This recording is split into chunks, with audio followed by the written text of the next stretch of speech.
Financial management. Financial management. Okay. So, few things lah. I just nak reiterate lah dengan semua kita dekat sini.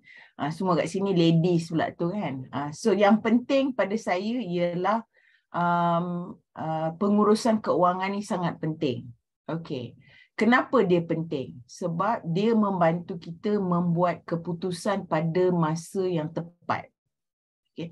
Kalau kita tidak mengurus keuangan kita dengan baik, apa masalah yang akan berlaku ialah bila kita nak buat keputusan sama ada untuk melakukan sesuatu atau tidak melakukan sesuatu, kita tak ada maklumat yang tepat. Apa yang akan berlaku, kita akan ikut rasa kita. Kita rasa, oh ni peluang yang baik. Kita ikut je sebab kita percaya dengan apa orang cakap. Tu nombor satu. Kedua, kita tak ukur dengan kebolehan kita untuk membiayai projek tersebut. Jadi pada saya, pengurusan keuangan tu sangat kritikal. Okay. Sebenarnya tak susah pengurusan keuangan ni. Dia sebenarnya paling afdal kalau puan-puan semua belum buat lagi, ialah buka akaun bank yang khas untuk perniagaan saja. Okey. Dan segala pendapatan daripada perniagaan tu terus masuk dalam akaun tersebut. Jangan tolak dengan perbelanjaan. So bila dapat tunai tu, dapat bayaran tu semua, terus masuk dalam akaun dan kita dari situ kita terus tahu bahawa itu merupakan pendapatan kita. So bila kita tengok daripada account statement kita, penyata keuangan kita, kita boleh tahu terus yang bahawa duit yang masuk tu adalah pendapatan. So Tuan Fakur Rozi ni Johor kan? Account Dia dari Terengganu. Terengganu. Okey, bisnes apa? Takoyaki puan. Takoyaki. Okey, saya selalu lupa. Okey, takoyaki. Patutnya ada coaching session hari tu kan? Tak ada lagi. Saya akhir bulan ni. Oh, okey. Alright. Punya schedule lah. Okay, alright, schedule. So, pada saya, kalau kita menghadapi masalah, kita tidak mempunyai pengalaman untuk mengurus keuangan kita, pada saya, langkah pertama ialah buka akaun yang berasingan daripada akaun peribadi. Okay, masukkan semua duit pendapatan tu terus kepada akaun tersebut. Dan kemudian bila kita ada perlu untuk perbelanjaan, baru kita keluarkan satu transaksi tersebut daripada bank. Jadi daripada situ, penyata keuangan tu merupakan rekod keuangan kita. Okey. So itu pada saya cara yang paling mudah kalau tuan-tuan dan puan-puan menghadapi masalah dari segi penyimpanan rekod keuangan. Okey, itu satu. So, apa-apa perbelanjaan, pengeluaran tunai tersebut, tuan-tuan dan puan-puan kena rekod dalam rujukan. Kan bila kita nak keluarkan duit, kita buat online transaction, dia ada rujukan. So, tulis dekat rujukan pengeluaran duit tersebut ataupun pembayaran tersebut, ini untuk apa. Okey. Jadi, bila kita dapat statement penyata keuangan bank tersebut, dia terus boleh kita gunakan sebagai rekod kepada penyata keuangan kita. Okay, itu pada saya cara yang paling mudah. Dan pada saya, jangan lengah-lengah. Benda ni kalau boleh, especially kalau kita banyak perniagaan tunai, hari-hari kena pergi bank masukkan duit tersebut. Okay, kalau boleh hari-hari pergi. Ataupun yang paling afdal kalau tak ada, kalau bank tu jauh, susah nak pergi sikit, belilah satu peti yang boleh masukkan duit yang tak boleh dikeluarkan sewenang-wenangnya. Maksudnya berkunci. Okay, jangan simpan dalam wallet. Okay, jangan simpan dalam wallet. Sebab bila simpan dalam wallet, apa jadi? Sibuklah nak belanja sebab tengok wallet tu dah tebal. Okay? Alright? So, you dah tengok duit tu berkepuk-kepuk dekat dalam wallet, tiba-tiba gatal lah, tiba-tiba rasa, oh handbag ni rasa macam boleh je bayar kan. Kasut ni nampak menarik lah kan. Boleh. So, jangan terpedaya. Okay, jadi pada saya, afdalnya perlu terus masukkan dekat dalam bank account. Okay. Right, itu selalunya belete saya nombor 1 lah. Sebab saya dapati ramai orang, apa dia buat, duit tu dia tak masuk terus. Dia tolak dulu dengan pembelanjaan dia, dia masuk dalam laci, dia masuk dalam kotak. Kemudian duit tu lama-lama susut, lepas tu tengok tiba-tiba dia pun tak tahu berapa banyak duit dalam kotak, dia tak tahu berapa banyak duit dia dapat untuk bulan tersebut. Jadi untuk micro businesses, especially kalau tidak menggunakan apa-apa kaedah rekod, pada saya penyata keuangan bank tu adalah yang sangat mudah. Okey, sangat mudah. Buka akaun yang asing daripada akaun peribadi, gunakan tu sebagai kaedah untuk menyimpan rekod keuangan. Okey. Thumbs up. Okey, ada soalan? Kalau okey, tak ada soalan, thumbs up. Kalau ada soalan, sila angkat tangan ataupun type dekat chat box. Okey. Sebab hari ni saya tak ada, saya ada sedikit saja saya nak kongsi dari segi slide. Hold on, saya nak tengok apa benda yang saya ada dalam sini. Okey. Yang kedua, okey, satu, pengurusan keuangan dari segi duit tunai kita. Okey, jadi pada saya sangat penting kita ada satu kira macam goal lah, ataupun apa matlamat pendapatan kita bulan-bulan. Kenapa? Kenapa penting kita ada satu macam apa dia goal lah dalam bahasa Melayu? Ke matlamat? Apa? Tujuan, Objektif. sasaran. Target lah. Target. Sasaran. Sasaran. Alamak, hari ni sebab makan lambat sikit kan. Jadi dia otak tu tengah liat sikit. Dia satu sasaran. Kenapa mesti ada sasaran? Okey, satu. Bila kita ada sasaran jualan, kita boleh buat anggaran, okey, berapa banyak kerja yang kita patut buat untuk mencapai sasaran tersebut. Tu nombor 1. Kedua, kita boleh membuat andaian dan anggaran berapa jualan yang kita boleh dapat, berapa kos kita setiap hari. Okey. Dan anggaran ni sangat penting untuk apa? Untuk merancang pengurusan perniagaan kita. Okey. Tanpa sasaran, dia macam kita jalan tak ada tujuan lah. Kita terhuyung hayang, tak tahu nak ke arah kita nak pergi mana. Okey. Dengan sasaran ni, kita boleh tanya kita macam mana kita nak tetapkan sasaran. Setengah orang kata macam mana nak tetapkan sasaran Safura. Kita lihat daripada operasi kita macam mana. So far, secara biasanya berapa sasaran perniagaan kita. Okay, rata-rata tuan-tuan dan puan-puan dah bersama saya lebih kurang dah 2 kali coaching dalam program dah lebih kurang 5 bulan. So daripada kira daripada kita tengok you punya jualan tu dah 5 bulan lah. So you boleh tahu dengan kerja yang you buat sekarang ni berapa you boleh dapat. Okay. So bila you dapat anggarkan, okay, ni cost you, ini jualan you, you boleh tanya diri you, apa lagi you boleh buat supaya you boleh tingkatkan lagi jualan you. Jadi sasaran tu bukannya atas angin tau sebenarnya. Sasaran tu you boleh agak daripada melihat satu, jualan yang you pernah buat sebelum ini. Kedua, daripada sasaran pelanggan baru. Okay, jadi kita nak tengok pelanggan yang kita dah, bila kita berjumpa dengan orang, kita nak dapat bisnes, kita mesti ada target untuk dapat berapa daripada dia. Okay, jadi kalau kita tak capai sasaran tersebut, dia akan mengganggu tunai kita, pengurusan tunai kita. Jadi kita kena kerja kuat sikit lah.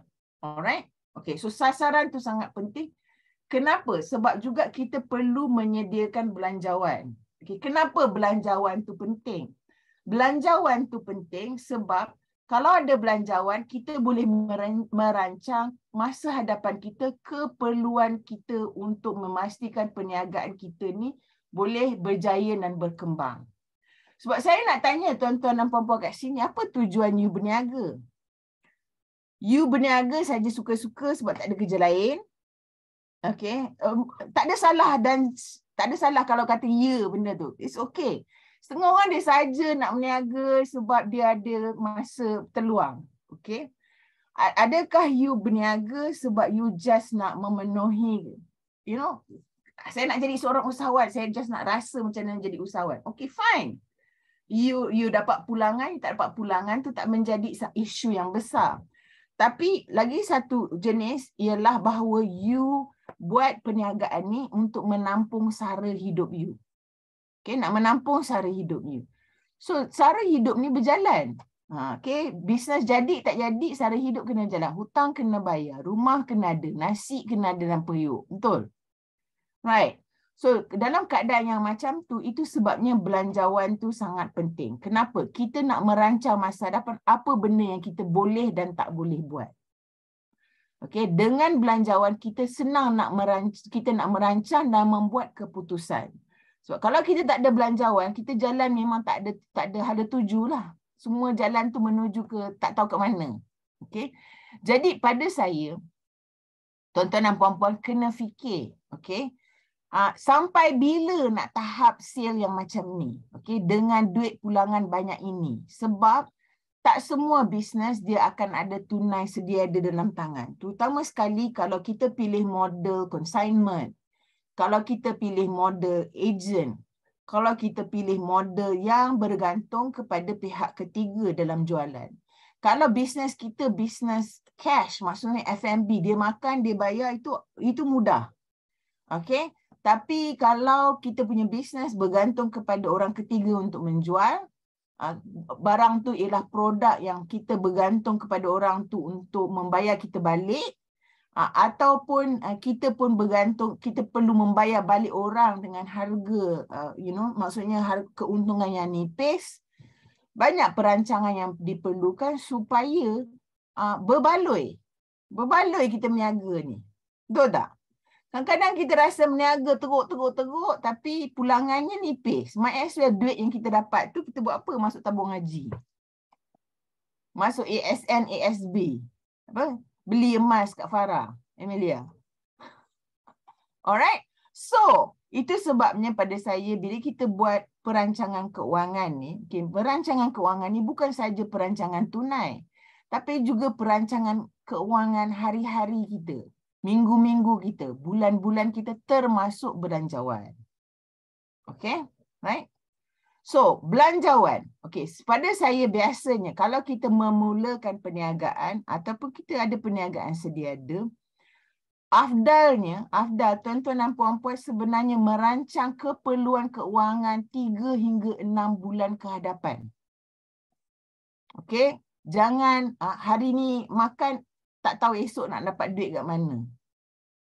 Okey, perancangan tu sepatutnya 3 hingga 6 bulan ke hadapan.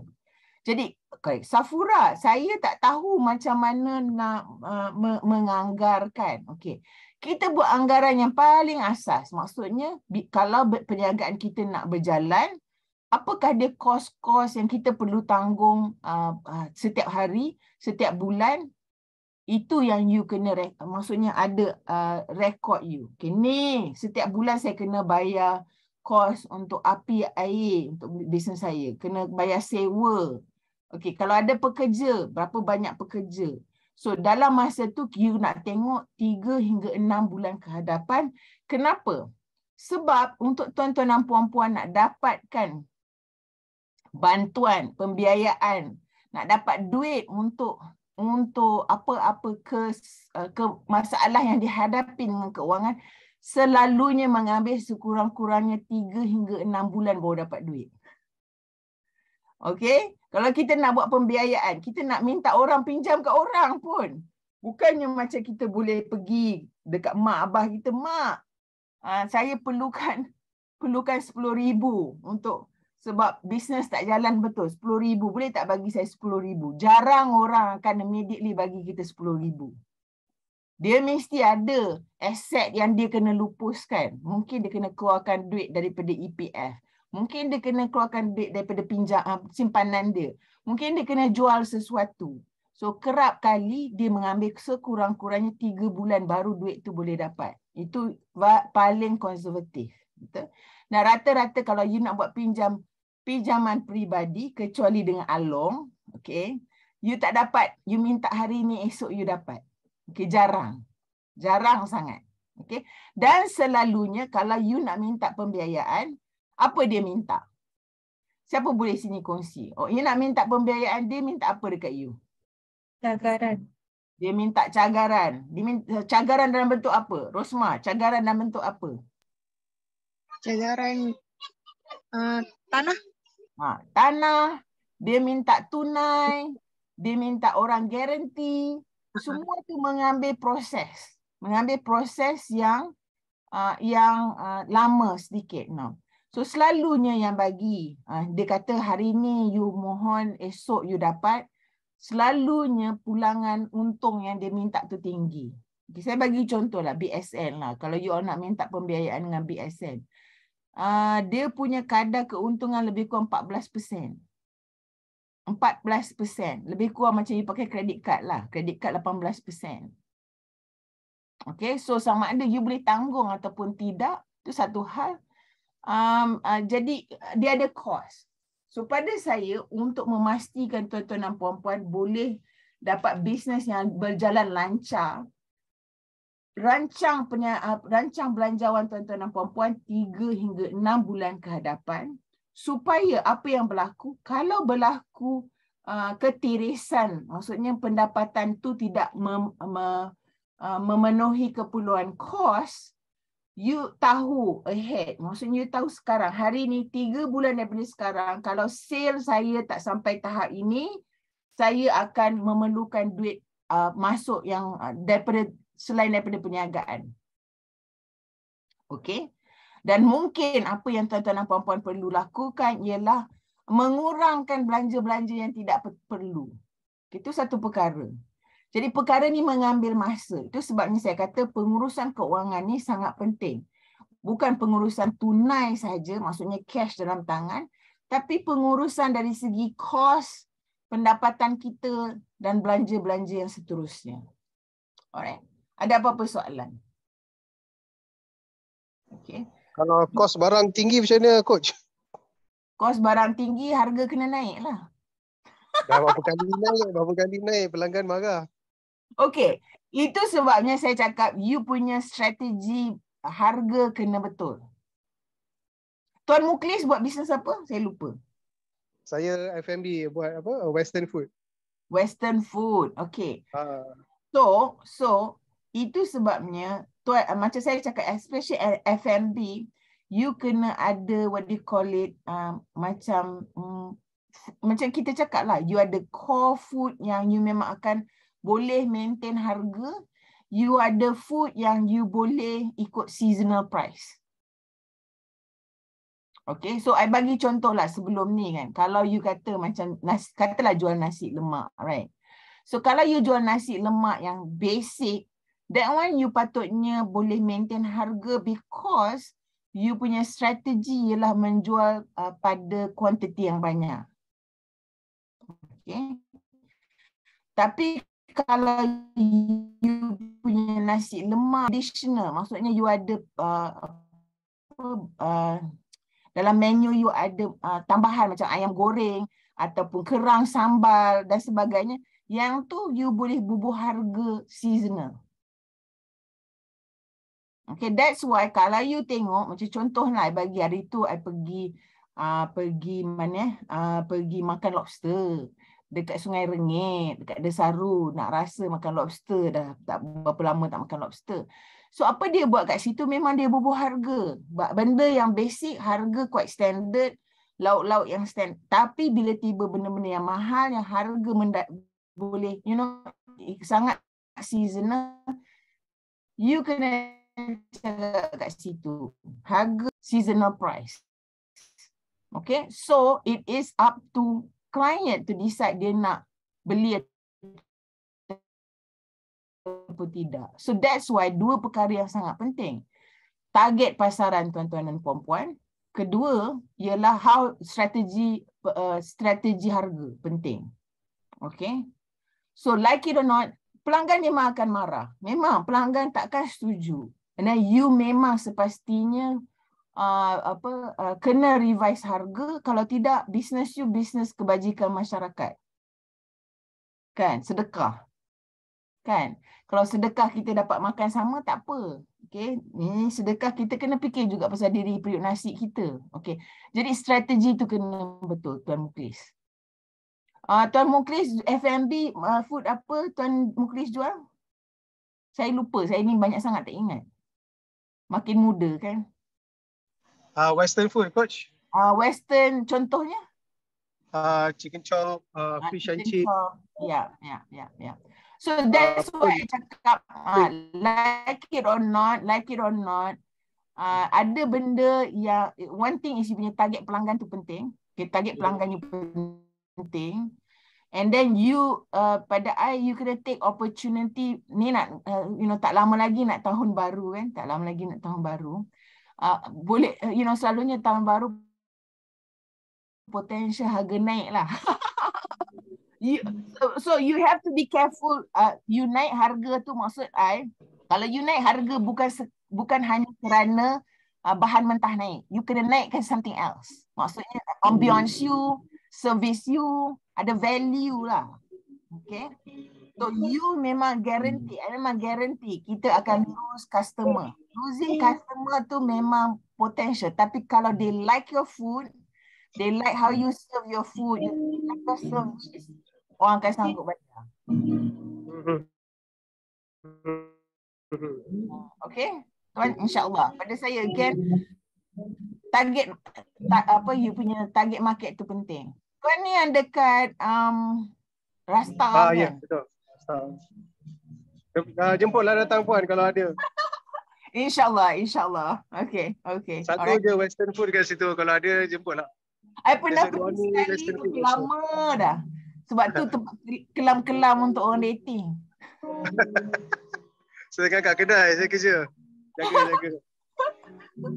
Okay. Tapi dengar, dia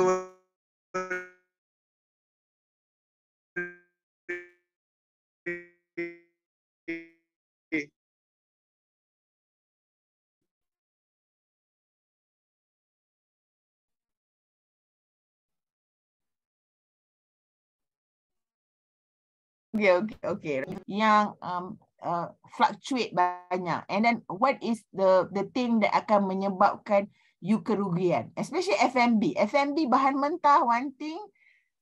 Kalau rosak habis everything. You punya profitability gone. Betul tak Tuan Muklis? You nak beli bulk pun problem, you nak beli sikit pun cost tinggi. So kena sangat balance dan kena sangat sensitive, right? Okay. So that's one thing. Bila you ada belanjawan, bila you ada you punya belanjawan, you boleh learn to manage you punya cost better. Sebab you boleh nampak trend cost dia pergi dekat mana. Okay. Cost mana yang akan banyak digunakan dalam perniagaan kita. Okay. So saya bagi contoh macam Puan Rosmah. Puan Rosmah dia punya kerja, dia punya bisnes banyak pakai tenaga. Betul tak? Banyak pakai tenaga. Kan? Betul Puan. Bahan mentah diberi oleh pelanggan. Customer, right. So the only thing yang you kena manage is you punya production dari segi you. You tak boleh sakit. Betul? Betul tak? Kalau you sakit, bisnes habis. Betul tak? Betul Puan. Okay. Jadi start kerja.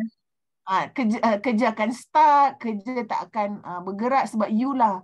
Kederat you dengan your other rakan kan? Right. So that's why benda-benda macam ni kita kena plan. Because kalau kita tahu this is kita punya production, kita nak make sure kita dapat deliver, okay, apa dia kita panggil critical activity dan critical resources. Okay. So bila kita plan, kita tahu kalau kita nak kena decline business, kalau kita nak decline project, impact dia kepada bottom line kita, untung kita dengan pendapatan kita. Tu yang sangat penting. Okay. Macam contohnya saya. Farah tahu, Farah Emilia tahu, sayalah kederat dia kan. Bila buat training, sayalah yang kena menyampaikan servis tersebut. Jadi saya tak boleh sakit. Kalau saya sakit, Emilia menangis. Sebab gaji dia datang daripada saya.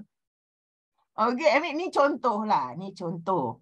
Jadi saya kena ada plan kedua. Kalau saya tak boleh, saya kena ada somebody yang boleh. Tu nombor satu. Jadi saya kena ada rancangan saya. Tu nombor satu. Nombor dua ialah bila kita nak membesarkan perniagaan. Contohnya, kalau kita kata macam Tuan Muklis tadi kan, dia nak buka branch satu lagi kan. Dia nak buka branch satu lagi. So dia kena tahu, dia nak buka branch satu lagi, berapa investment dia perlu untuk branch tersebut. Sebab kalau kita nak buka branch, selalunya kita cakap, saya cakap 3 hingga 6 bulan baru kita boleh nampak duit pulang modal. Pulang modal untuk hari tu, bukannya pulang modal yang cover 6 bulan sebelum tu. Ya. Pulang modal untuk bulan tersebut. Itu nasib baik 6 bulan. Sebenarnya setengah-setengah orang total nak dapat pulangan modal ialah 3 tahun. Okey, terpulang kepada bisnes berapa banyak dia punya aset dia ada. Okey, jadi itu sebabnya pada saya tak boleh tekankan lebih lagi macam mana pentingnya pengurusan keuangan. Okey. So, saya nak bagi beberapa, saya just nak share slide. Sekejap saya nak tengok. Sekejap apa benda yang afdal lah saya nak share. Okey. Saya share yang ni lah. Okey. Satu kat sini ialah apa kita panggil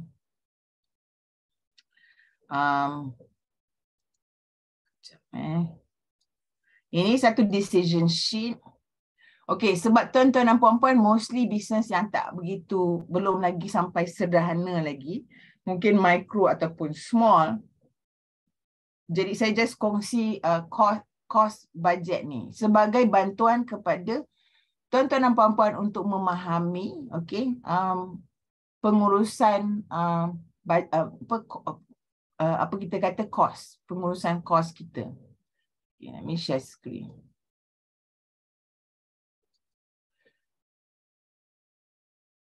Okay. Macam kita sebut tadilah. Semua nampak? Thumbs up kalau nampak. Tak nampak lagi pun. Tak nampak lagi. Dah nampak ke belum? Dah nampak dah. Okay, alright.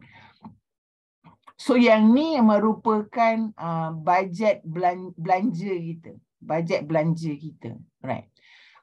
Ingat tak saya pernah cakap pasal kitaran hayat perniagaan kita. Kita ada daripada pre-start, start up, and then kita ada stabilizing, and then kita ada growth, pre-growth, growth, and then maturity, right? So, ini saya kata setengah-setengah tuan-tuan dan puan-puan mungkin kat sini baru nak berniaga, okay? Belum ada proper, dah ada produk, tapi produk tu baru nak launch, okay? Jadi kita kena tengok kat sini, kita masukkan semua kos kita, tapi sebenarnya ada setengah-setengah kos yang kita tak boleh ambil kira. Kenapa kita tak boleh ambil kira? Sebab produk kita belum ada traction lagi. Maksudnya belum ada pasaran betul lagi. Belum ada pasaran stabil lagi. Sasaran kita belum pick up produk kita lagi dengan secukupnya. Jadi saya punya saranan kepada tuan-tuan dan puan-puan yang baru, contohnya baru bisnes baru ni, sebenarnya saya selalu sarankan kira dulu kos sara hidup. Campurkan semua kos sara hidup tuan-tuan dan puan-puan dan tanya pada diri sendiri, okey, bisnes yang kita buat ni mampu tak nak bayar kos sara hidup kita? Okay, ni I'm talking about reality. Reality perniagaan. Okay. Bahawa kadang-kala bisnes kita pada awal-awal dia tidak boleh menanggung kos sara hidup kita. Jadi mungkin pada masa tersebut tuan-tuan dan puan-puan kena cari cara lain untuk mendapat pembiayaan supaya kos sara hidup tu dapat ditanggung. Okay, ada beberapa kaedah. Ni saya cakap memang terus terang lah. Satu, harapkan rakan sebelah katil tu. Husband, kalau ada husband, kalau ada wife, masa itulah kita bergantung harap dekat dia. Okay? Itu saya cakap terus terang. Kita cakap pasal reality. Kita kena buat apa yang kita boleh cuba buat. Okay? So, saya bukan nak cakap angan-angan you start business terus, boleh dapat ribu-ribu. Tak. You kena realistically kita kena cakap, okay, apa kos sara hidup saya? Dan kalau kita punya lifestyle ni terlalu mahal, apa kita perlu buat? Kita perlu kecilkan keperluan sara hidup kita. Okay? So kalau sebelum ni bayar kereta BMW, maybe kena fikirlah kereta BMW tu kena let go lah. You know, I bagi contoh. Okay? So apa-apa pembiayaan tidak perlu untuk kos sara hidup tu kita kurangkan. Sama juga dengan bisnes kita. Kita mula dengan apa supaya bisnes kita boleh jalan dulu. Okay, jalan dulu. So ini ada list beberapa benda yang tuan dalam bisnes yang perlu. So kita tanya, contohnya kalau kita kata bisnes ni pada awal-awal tidak dapat menanggung kos sara hidup kita, kita kena cari alternatif lain supaya kos sara hidup kita dapat ditanggung dan kita boleh pada masa yang sama kita menjalankan perniagaan kita. Okey. Saya bagi contoh lah, ada salah satu daripada rakan-rakan kita, dia punya bisnes baru nak mula dan saya memang terus terang cakap kat dia, you kena cari something else yang you boleh buat supaya kos sara hidup you tertanggung. Kalau tidak nanti you mengejar sesuatu yang you tak dapat, yang dikendong keciciran. Okay. Jadi sementara menunggu bisnes ni boleh berjalan dengan sepenuhnya. Okay. Tu penting. Okay. So yang kedua, tuan-tuan dan puan-puan kena lihat dari segi nak bermula perniagaan ni, kena tengok kos-kos yang wajib. Kalau kos tu tak ada, aktiviti tu tak ada, bisnes tu tak boleh jalan. Okay, jadi kita kena really look at what we call critical cost. Okay, critical cost, so kita listkan kat sini apa dia kos yang critical, apa kos yang kita kalau boleh kita nak tapi mungkin bukan sekarang. So kita tak apa, kita list kan, tapi kita kata kat situ, kalau kita tengok kat sini kan dia ada cakap apakah jenis kos-kos dia, berapa jumlah dia, okey, adakah benda tu kita boleh kurangkan. Sama ada kita kurangkan kos kita ataupun kita kurangkan harga pembelian daripada supplier kita. Okey, ini penting supaya tuan-tuan dan puan-puan tahu apa perkara yang perlu kita lakukan bila kita bermula berniaga tersebut ataupun kita menghadapi isu kekangan daripada segi aliran tunai. Okey.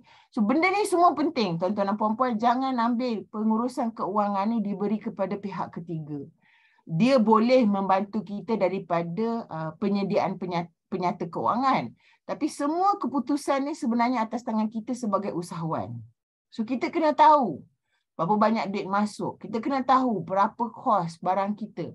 Kita kena tahu apa cara yang kita nak perlu mengurangkan ataupun menambah kos. Okay? Clear? Alright. So, soalan saya juga kat sini ada orang ada pelbagai bisnes. Okay, so you kena tanya diri you, apa benda yang sangat kritikal perlu dilakukan sentiasa? Pada saya, benda yang kritikal yang kita patut buat sentiasa ialah pemasaran. Okey.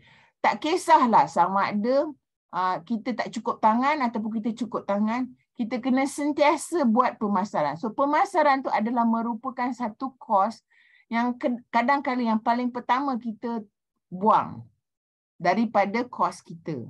Alright. Kalau kita tak mampu, contohnya pada saya kita guna social media. Sebenarnya social media ni 3 perkara, saya selalu cakap 3 perkara yang dia tengok ialah konten kita, konsistensi kita dengan kita tunjuk yang kita kisah, kita care dengan orang yang follow kita. So social media tu sebenarnya 3. Dan kalau you buat ni dengan betul 3 perkara ni, kos pemasaran you sebenarnya free. Okay, you tak payah pun sebenarnya nak buka billboard ke, you tak payah pun nak buka, nak buat marketing FB berbayar, sebenarnya tak perlu.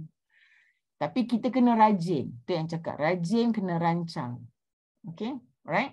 So itu saya cakap, kita kena tengok kos-kos yang kritikal untuk bisnes kita. Pada saya, kos pemasaran tu sangat penting. Okay, jangan simply potong tanpa kita fikir bagaimana untuk memastikan kos pemasaran tu akan mendapat pulangan. So jangan terus belanja 1,000 atas FB ads, tapi kita tak tahu apa benda sebenarnya, siapa target market kita. Kita tak tahu apa value proposition kita, dia jadi masalah. Okay. Sebab itu perkara yang sangat penting. Okay, kita punya apa market kita. Okay, so ada 3M pula. Okay. Kalau you cakap pasal you punya marketing, ada 3M pula. Satu, you punya market segment. Siapa market you? You kena tahu. Tu sebabnya saya cakap, kita jangan pilih market yang tak boleh, tak mampu dengan produk kita. So jangan fikir harga. Sebab sebenarnya kalau produk kita bagus, kalau servis kita menyelesaikan masalah mereka, okay, sebenarnya harga tu kadang-kadang tidak memainkan peranan sangat. Okay, so kita kena tengok market kita. Yang kedua, kita kena tengok message kita. Apa value proposition kita kepada pelanggan kita. Dan yang ketiga, media apa yang kita gunakan untuk capai kepada pelanggan tersebut. Yes, Puan Mardiani.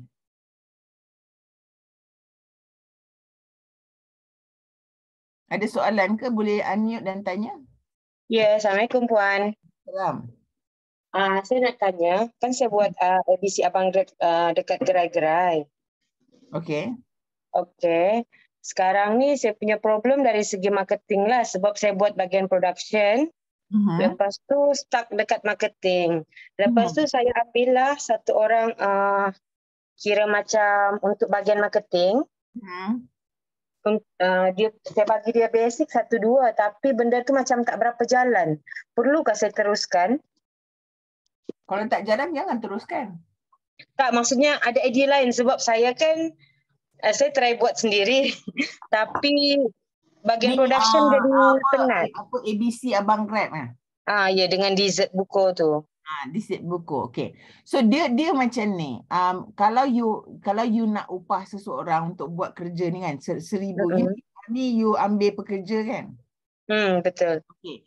Ada sebelum ni kita ada buat satu minggu mana yang kita buat Farah, yang pasal cost benefit, last week kan kita buat? 2 minggu lepas. 2 minggu lepas. So kita ada buat pasal cost benefit ambil pekerja. Okay. Yeah. So one thing yang you kena buat dengan dia, untuk gaji yang you bagi dia, you kena cakap berapa dia punya target untuk capai dalam KPI pemasaran dia. Oh, dia kena ada target apa yang dia buat? Kena ada target. Kalau tidak berbaloi, you bayar 1,200 untuk dia. Bila tengok dia punya kerja sangat tak berbaloi lah. Jadi you boleh cakap kat dia sekarang, you kena bagi dia target. Maksudnya kalau dia jaga social media, you kena pastikan you dapat berapa banyak follower yang you nak. Okay. So kalau kalau ambil pekerja ni, selalunya memang dia berkaitan dengan pengurusan tunai, pengurusan keuangan. Kenapa? Because bila you ada pekerja, dia cost, betul tak? Betul. So, untuk setiap cost tu sepatutnya you boleh dapat, okay, I'm just gonna stop sharing this one. You kena dapat pulangan daripada ambil pekerja tersebut. Okay, ada sebelum ni 2 minggu sudah dan I think the first sharing I buat the same thing juga. Ada satu decision sheet. I think Farah nanti you bagi dekat Mardiani ni kita panggil cost benefit untuk dapat pekerja. Okay, bila kita ambil pekerja, dia ada cost dia, tapi untuk cost dia you kena cakap kat dia apa manfaatnya ambil pekerja tersebut. Okay, so you nak marketing, you nak dapat berapa ramai follower. Jadi dia punya kerja ialah untuk dapatkan follower tersebut lah. Dan daripada follower tu, you nak pastikan dapat conversion. Maksudnya daripada sales, because selalunya average 1,000 follower, you akan dapat lebih kurang 1 buyer. Satu orang yang actually datang beli daripada you. Tapi 1 orang yang datang tu, kalau dia suka, dia akan convert orang lain word of mouth. Okay, so you kena bagi dia KPI, you kena bagi dia key performance index, you kena bagi dia target. Dia kena ada target. So kalau dia tak fulfill target tu, you boleh cakap, okay, sekian, terima kasih, wabillahi taufiq wa hidayah, wassalamualaikum warahmatullahi wabarakatuh.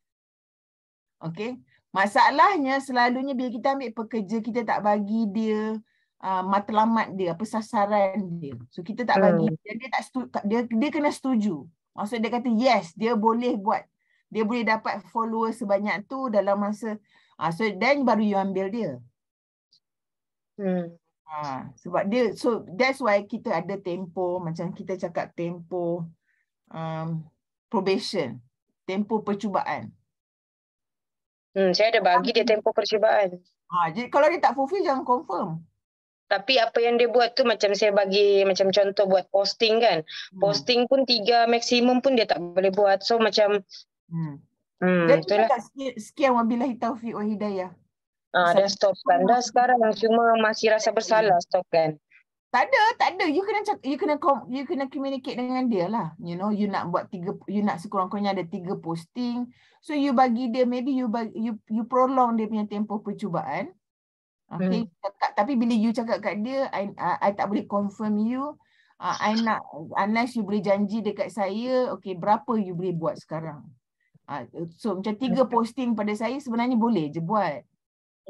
Jadi dia kena buat 3 posting tersebut, tapi you nak juga nombor berapa banyak follower dengan untuk setiap social media. So dia kena kerja keras lah. So kalau dia tak capai, dan you boleh cakap, okay, dengan itu saya minta maaf, saya tak boleh confirm, saya berhentikan. Ada asas untuk you berhentikan dia. Okay? Okay. Terima kasih Puan. Sama-sama. Suhana. Yes, Suhana. Coach, okay. Saya nak tanya soalan berkenaan dengan kewangan. Okay, memandangkan perniagaan saya ni lebih kurang dalam 3 tahun perniagaan popcorn tapi saya menggunakan company ni dia dah tubuhkan lebih kurang dalam 5-6 tahun. Okay. Tapi popcorn produk nama Alma Popcorn, company Twingo Enterprise, berbeza dengan nama produk ni kan. Okay, nama brand dengan company berbeza. Okay, masalahnya kita ni sebagai IKS adalah kita lari daripada LHDN, kita tak bayar hasil dalam negeri. Okay, so bila kadang-kadang terasa insaf kan coach, bila saya nak buat, saya tak tahu dekat mana saya nak bermula. Okay, ada yang kata kena start bermulanya you tubuhkan syarikat. Kalau syarikat tu 8 tahun you kena revise balik, kena bayar daripada start 8 tahun. Sedangkan 8 tahun, 5 tahun yang ke belakang tu klik-klik je company tu, tak apa-apa pun saya buat kan. Yang kat popcorn ni pun baru je dalam 2-3 tahun ni je yang ada income. Okay, lepas tu saya kata dengan husband saya, apa kata kalau kita tukar company, brand kita stick kan. So husband saya katalah dia macam sayang lah nama company tu sebab dia mungkin dia kembar kot kan.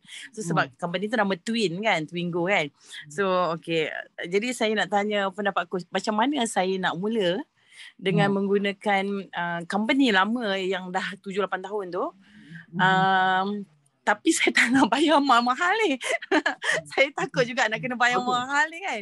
So, saya punya soalan, you masih ada lagi rekod keuangan you daripada awal-awal sebelum ni tak? Okay, masa sebelum PKP tu saya ada ambil kita ada upahkan orang yang untuk dia buat kita punya kewangan lah sepanjang tahun, dalam masa dalam 2 tahun macam tu lah kita bayar dia kan. So lepas tu kita dah stop. PKP masa tu tak ada income kan. So kita stop lah, tak payahlah nak ni. Lagipun kita buat income sendiri. Kita buat business pun as a part time masing-masing semua kan.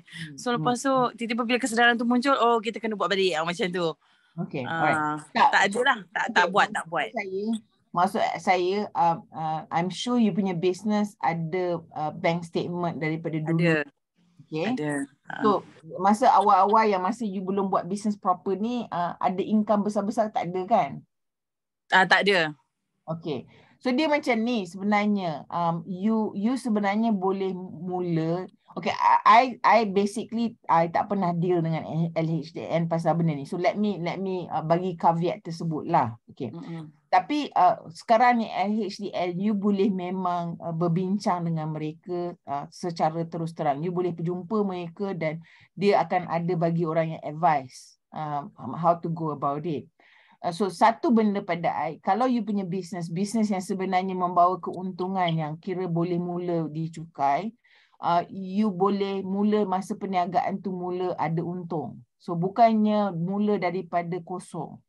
The thing is, you kena tunjuk bukti bahawa bisnes you masa mula-mula yang 7-8 tahun dulu memang ada apa-apa keuntungan yang boleh dicukai. So you kena tunjuk bukti tersebut.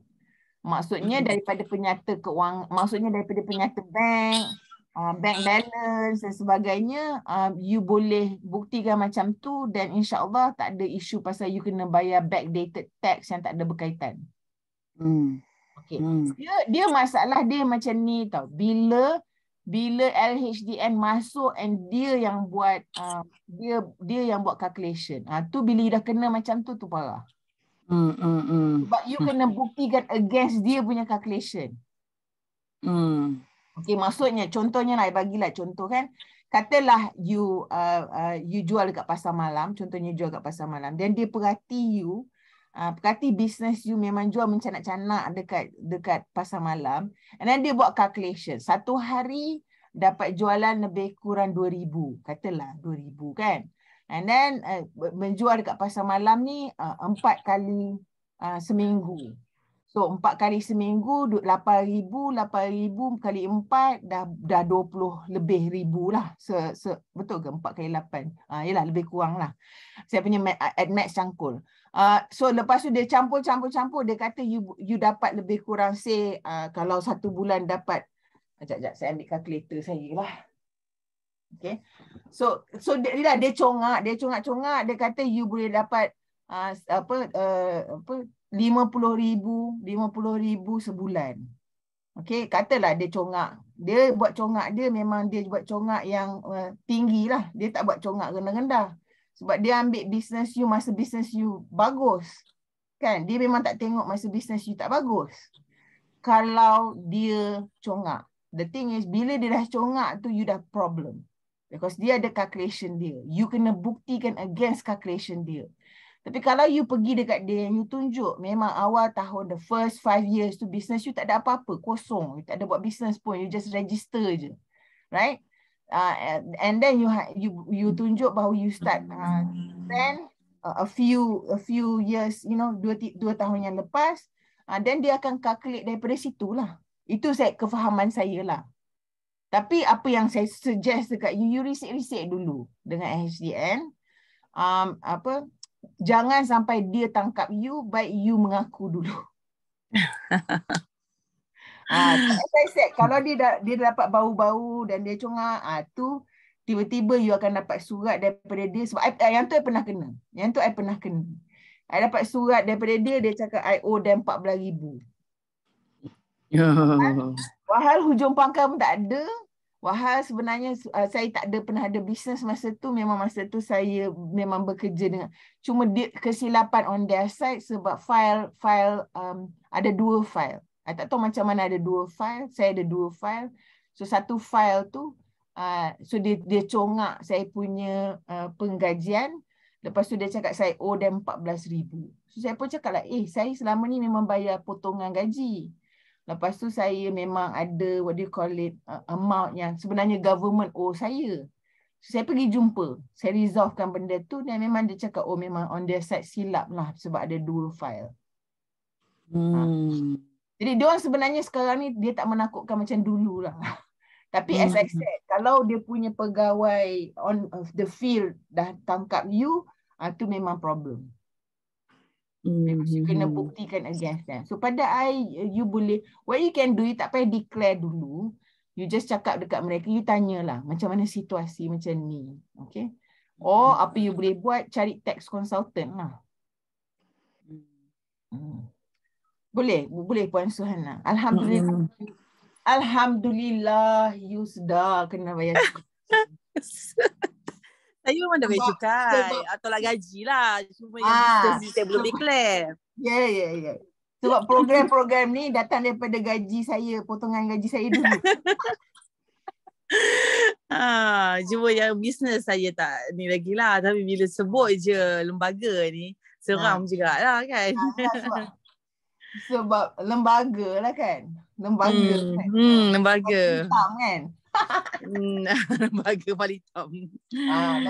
But again, as I said, so I tak boleh lah nak encourage macam mana you nak lari daripada cukai. Tapi memang ada metodologi. Tapi cuma I nak cakap dia macam ni. You nak pakai metodologi mana sekalipun, okay, in the end you kena bayar juga. Betul. Kena bayar juga. Because daripada you pening-pening nak fikir, might as well you buat you punya business according to benda-benda yang you boleh dapat pelepasan. You follow pelepasan tu properly, okay, insyaAllah apa-apa yang you buat tu akan berlipat kali ganda pada I. Dan you boleh guna sebenarnya, kalau you bayar zakat kepada mereka-mereka yang memang berdaftar untuk zakat, dia dapat pelepasan. Betul. So pada I take the opportunity lah, because in the end of the day perniagaan ni untuk memajukan bukan seorang, memajukan the whole masyarakat kan. Okay, right. So another issue, okay, thank you for the question. So another issue I just nak share pasal pekerja. Okay, kalau kita nak ambil pekerja, dan ni kerap saya cakap lah, especially dalam belanjawan kita. One thing you nak kena measure, kalau kita ambil pekerja, berapa banyak pulangan yang kita dapat daripada ambil pekerja tersebut. So kita kena calculate. That's why cost benefit analysis untuk pekerja tu sangat penting. Okay, so kita kena pastikan bahawa 1,500 berapa ribu kita bayar dia. Sebab selalunya kalau gaji 1,500, kos dia bukan 1,500 tau sebenarnya. Dengan bayar komputer dia, dengan bayar bil telefon, kalau bayar segala kan, kurang-kurangnya dia boleh cecah 2,000 untuk satu pekerja.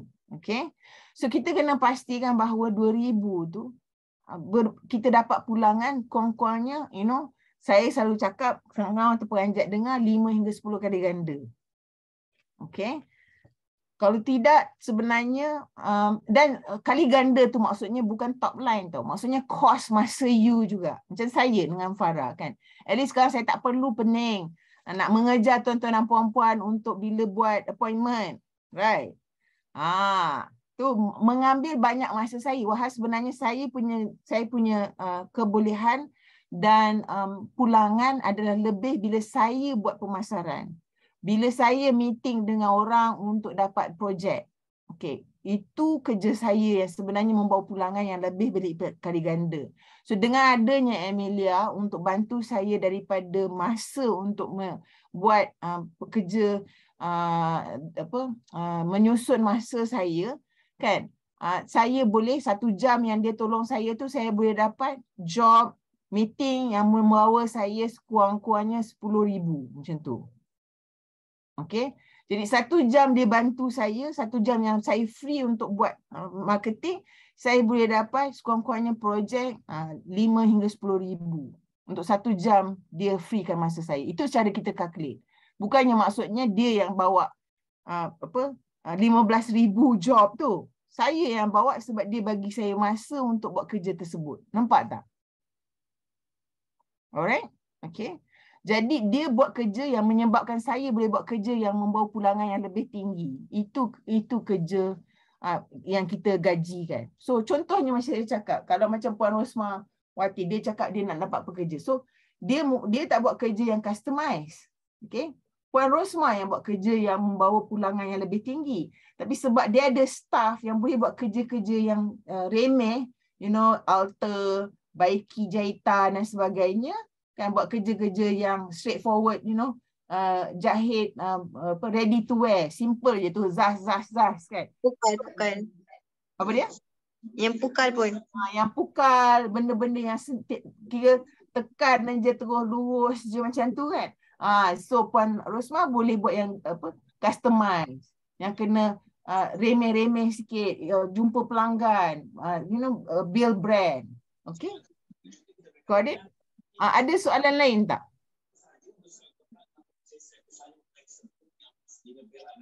So, Satu benda yang kerap orang tanya saya, okay, Safura, dia kata masa bila saya bersedia untuk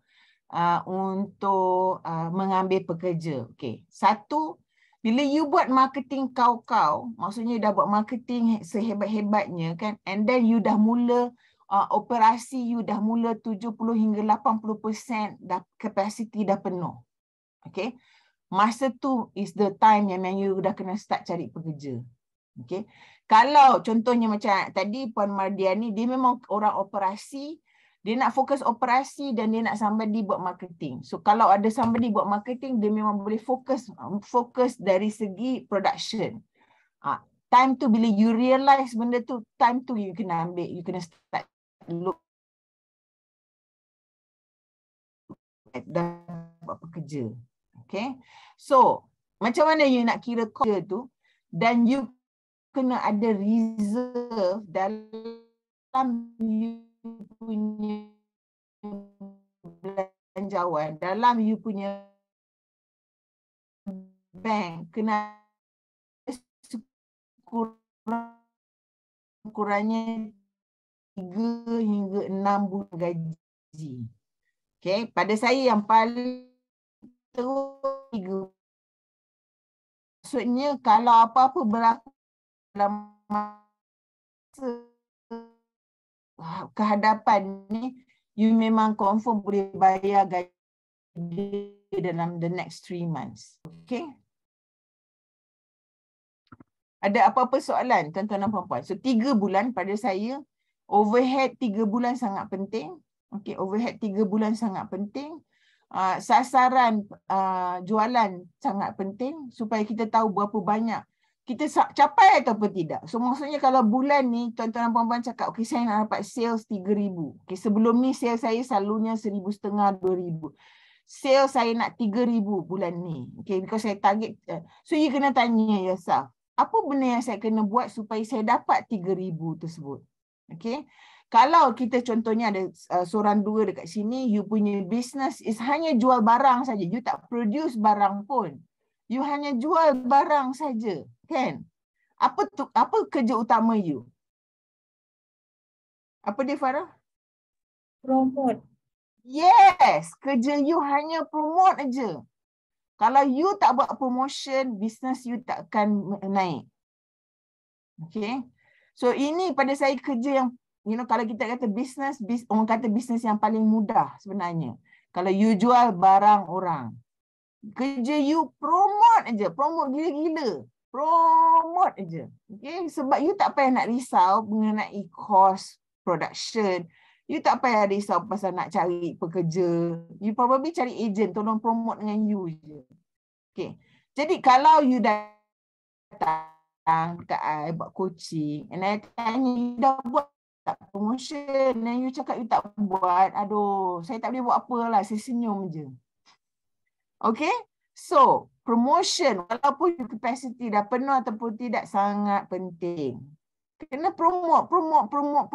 Okay, kalau capacity kita dah penuh, especially F&B kan, kadang-kadang dah viral. Tiba-tiba orang duk beratur nak beli takoyaki dekat Kuala Ibai kan. Tiba-tiba ramai orang. So you kena cakap kat dia, maaf tuan, production dah penuh. Saya hanya dapat jual sampai sini. Yang lepas ni saya minta maaf lah, saya tak dapat capacity, tak dapat nak jual. Hari ni dah habis dah tuan. So jangan bagi dia orang menunggu. Jangan bagi pelanggan tu marah-marah. Okay? You kena beritahu dia. Memang dia akan marah. Oh, saya dah tunggu, Saya kata maaf, saya sampai sini. Tapi kalau tuan nak lagi, esok ada lagi. Tuan, kalau tuan datang awal, saya boleh bagi first in line. Macam tu. Kena berani. Sebab saya memang cakap terus terang, ada satu kes yang saya pernah tahulah, saya interview dia sebab kerja saya saya buat jadi moderator program kan, moderator program. Dia start business F&B dia masa MCO. Dia open bulan March MCO yang pertama. Tapi sebab dia tahu sasaran pelanggan dia tahu kos-kos dia tahu apa value proposition dia still untung walaupun business start masa MCO, F&B. So boleh sebenarnya. Okay, dia memang rancang keuangan dia betul-betul, dia memang jaga betul-betul pengurusan keuangan dia. dia memang fokus dia punya jualan tu kepada kawasan sekeliling dia. Sebab target dia memang kawasan sekeliling ni memang orang yang berduit. Okey, memang lokasi dia tempat orang berduit. Dan kalau makanan sedap, orang akan beli. Okay, so dia memang target macam tu. So dia tak pakai satu lagi yang bagus pasal dia sebab dia memang orang teknologi IT, dia memang tahu information technology, dia tak pakai Grab. Dia tak pakai Foodpanda. Dia either take away ataupun dia buat delivery sendiri. So dia ada orang tolong deliver at cost. Okay. So ini semua saya cakap tuan dan puan-puan, dia berasaskan kepada pengurusan keuangan kita. Okay, so kalau kita tengok contohnya business model Canvas kan, rata-rata kita banyak fokus kat 7 kotak yang dekat atas tu. Tapi kita tak tengok kotak 2 yang kat bawah tu. Kita punya cost dengan kita punya pendapatan. Itu sebenarnya measure sama ada kita boleh dapat untung ataupun kita rugi. Okey, tuan-tuan dan puan-puan, ada apa-apa soalan? Kalau tidak, kita sampai sini saja hari ini. Jadi saya harap ni membantu tuan-tuan dan puan-puan dalam perniagaan tuan-tuan dan puan-puan. Saya tak boleh tekankan lagi betapa pentingnya pengurusan keuangan. Kalau tuan-tuan dan puan-puan tidak ada kemahiran untuk memahami penyata keuangan ataupun tidak faham mengenai details mengenai cara macam mana nak kira break even dan sebagainya, dalam coaching session bersama saya kita boleh bincang bersama. Tapi tuan-tuan dan puan-puan kena bercakap dengan saya lah. Sebab kalau tuan-tuan dan puan-puan tak kongsi, saya tak tahu. Okay, ni kalau tuan-tuan dan puan-puan kongsi, kata Safura boleh bantu tak dengan my break even, nak calculate, nak take note, make sure I cover everything, dan saya boleh bantulah insyaAllah. Ya Tuan Mukhlis, nak tanya apa-apa? Mungkin next aku lepas ni ada lagi 2 session kan? Yes. Mungkin session yang selepas ni mungkin saya ada benda nak tanyalah dengan coach. Sure. Pasal ni lah, pasal topik ni lah. Boleh, insyaAllah. Kita bincang sama-sama. In the end tuan yang kena buat keputusan kan, yang kena ambil tindakan. Saya senyum je. Yalah, at least ada orang saya nak bercerita. Of course. Of course. I mean that's the whole point of why we have a coaching program. Because you nak pergi kelas ni satu hal. Satu hal lagi macam mana kita nak aplikasikan apa yang kita buat. Apa yang kita belajar masa kat kelas tersebut. Itu sebabnya ada coaching session. Jadi masing-masing dekat sini pun lain-lain business. Saya hanya boleh cerita fundamental je. Okay, apa contohnya hari ni kan, apa perkara yang saya nak ulang balik kan. Satu, kalau tak ada account bank yang berbeza daripada account peribadi, sila buat. Masukkan semua pendapatan terus ke dalam account bank, dan bila ada apa-apa perbelanjaan, keluarkan daripada bank tersebut. Buat rekod. Why? Bank pun suka bila tengok ada masuk keluar dan ada baki. Okay, jangan masuk keluar tapi baki negatif. Ataupun baki RM1. No. Tapi dia nak tengok you punya current account tu, you punya account tu aktif. Nak tengok you memang so ini menunjukkan bahawa you systematic dan you ada disiplin. Okay. Seterusnya, buat satu belanjawan. At least you boleh anggarkan apa pendapatan you dapat dalam masa 3 hingga 6 bulan ke hadapan dengan keadaan status perniagaan biasa macam apa you buat sekarang. Dan you boleh ambil kira kos-kos you. Kenapa? Supaya you tahu bila saat berlaku you ada duit belanja lebih ataupun kekurangan, perlu pembiayaan. Sebab pembiayaan tu mengambil masa sekurang-kurangnya 3 hingga 6 bulan. Yang paling-paling teruk 6 bulan untuk dapat. Jadi jangan bila kita dah tengadah baru kita nak cari duit. Okay. Tu nombor 2. Dan ada soalan tadi mengenai menggajikan pekerja. Kalau kita nak ada apa-apa kos, tak kiralah menggajikan pekerja. Kalau kita nak buat pemasaran, kita nak buat apa-apa, kita kena pastikan setiap ringgit yang kita bayar mendapatkan pulangan yang berbaloi. Okay. Kalau tidak, baik duit tu kita masuk ASB, masuk tabung haji, beli emas kat Farah Emilia. Okay. So, you kena pastikan setiap ringgit yang kita laburkan dalam perniagaan tu membawa pulangan yang kita hendak. Okay. Jadi maksudnya kalau kita ambil pekerja, kita kena pastikan, kita cakap kat pekerja apa ekspektasi kita mengenai mereka. Okay, dia kena buat apa, berapa banyak kerja yang dia kena buat supaya kita sebagai usahawan tu boleh buat kerja-kerja yang membawa pulangan yang lebih lagi. Okay. Tujuan pekerja ialah supaya dia buat kerja-kerja dalam perniagaan, kita buat kerja-kerja atas perniagaan. We do business, we do work on our business, not in our business. Macam tu. Alright. Yang keempat ialah kalau kita nak, menggajikan seseorang, pastikan cukup reserve kita untuk 3 hingga 6 bulan juga. Okay, supaya kita dapat membayar, kita ada duit untuk membayar gaji mereka ikut masa yang tertentu. Dan ada soalan pasal LHDN, cuba sedaya upaya janganlah lari daripada cukai. Kalau nak lari daripada cukai, bayarlah zakat. Okay, sebab ramai insya-Allah masyarakat kita mendapat bantuan daripada zakat. Okay.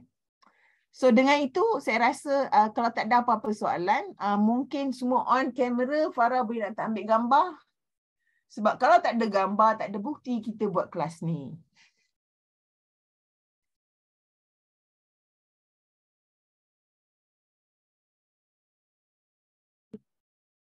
Lagi Haideh. Okay, sebentar ya, standby. Okay, 1, 2, 3. Okay, sebentar saya nak save. Hilang pula. Okay, sekali lagi. Bismillah. Kejap, email masuk bertubi-tubi. Okay. Tuan Fakruzi nak make sure rambut dia cantik. Okay. Okay, sekejap tadi dah ada, saya nak save yang tadi dulu. Okay, stop. Okay, sekali lagi, standby. 1, 2, 3. Okay. Okay, so Terima kalau kasih. tuan-tuan ada apa-apa topik yang ingin dibincangkan untuk next one, sila beritahu Farah Emilia, insyaAllah kita akan cuba untuk bantu. Sementara tu apa-apa boleh like, follow dan share saya. Saya on TikTok, tapi TikTok tu bukan pasal bisnes. TikTok tu pasal kehidupan. Betul. Pasal nasihat. Nasihat Terkesan di kepada hati. orang-orang muda. Okay, alright. Terima kasih tuan-tuan dan puan-puan. Terima kasih banyak kerana bersama saya. Saya tak adalah nak mengambil masa.